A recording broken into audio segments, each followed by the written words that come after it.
Hello everyone, నేను doctor Sandhya Deepika Uraganti, consultant fertility centre Secunderabad branch అండి. So ఈరోజు నేను మీతో ఒక ఇంపార్టెంట్ టాపిక్ గురించి చెప్తాను, ఎంబ్రియో గ్రేడింగ్. సో ఎంబ్రియో అంటే పిండం, అది మంచి క్వాలిటీది ఉందా, దాని క్వాలిటీలో ఏమైనా ఇష్యూస్ ఉన్నాయా అనేది మనకి ఎలా తెలుస్తుంది అని చాలామంది పేషెంట్స్ మమ్మల్ని అడుగుతారు. సో ఎంబ్రియో అనేది 5వ రోజు ఎంబ్రియో, డే 5 అనేది బ్లాస్టోసిస్ట్ అంటాం. సో ఈ బ్లాస్టోసిస్ట్ దీని క్వాలిటీ మనం ఎలా అసెస్ చేస్తాము అంటే, ఒక బ్లాస్టోసిస్ట్ అనేది ఒక జస్ట్ రౌండ్గా ఒక స్పెరికల్ స్ట్రక్చర్లా ఉంటుంది.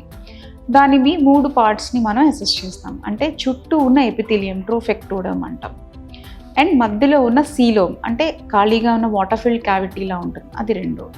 మూడోది ఇన్నర్ సెల్ మాస్ అని ఉంటుంది అనమాట.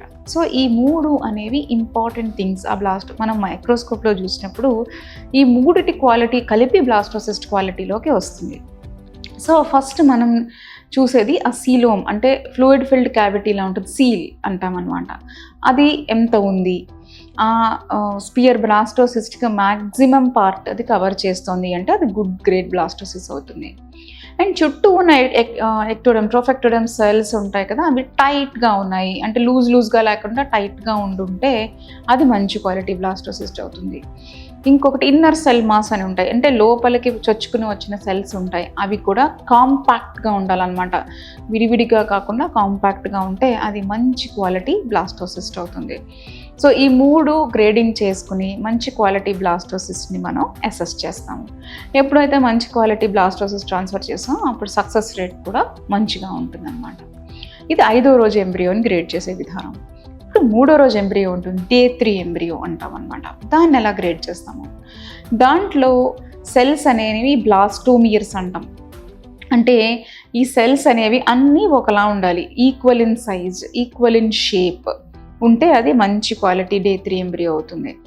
అది కాకుండా వాటిలో గ్రాన్యులేషన్స్, వ్యాక్యూల్స్ అవన్నీ లేకుండా ఉండాలి. అవన్నీ లేకుండా ఉంటే కూడా అది మంచి క్వాలిటీ 3వ రోజు ఎంబ్రియో, డే 3 ఎంబ్రియో అవుతుంది అనమాట.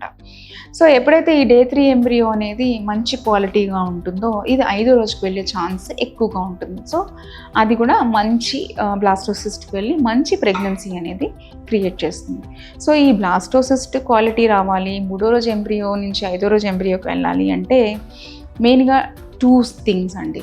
ఒకటి oocyte క్వాలిటీ బాగుండాలి, రెండోది స్పర్మ్ క్వాలిటీ బాగుండాలి. ఇవి 2 ఎప్పుడైతే బాగున్నాయో క్వాలిటీ ఆఫ్ బ్లాస్టోసిస్ట్ అనేది బాగుంటుంది. మూడోది ఇంపార్టెంట్ థింగ్ ఏంటి అంటే ల్యాబ్ కండిషన్స్. IVF ల్యాబ్ అనేది మంచి క్వాలిటీది అయి ఉండాలి. అందులో విఓసిస్ అంటాం, ఎయిర్లో ఇవి ఇంప్యూరిటీస్ తక్కువగా ఉండాలి, గ్యాస్ ఎక్స్చేంజ్ పర్ఫెక్ట్గా ఉండాలి, ఎయిర్ చేంజెస్ అన్నీ పర్ఫెక్ట్గా ఉండాలి. ఇవన్నీ ఎప్పుడైతే ల్యాబ్ కండిషన్స్ నార్మల్గా ఉన్నాయో మనకి మంచి క్వాలిటీ ఎంబ్రియో అనేది తయారవుతుంది. ఎప్పుడైతే మంచి క్వాలిటీ ఎంబ్రియో తయారైందో ప్రెగ్నెన్సీ పాజిటివిటీ రేట్ అనేది చాలా ఎక్కువగా ఉంటుంది. Thank you.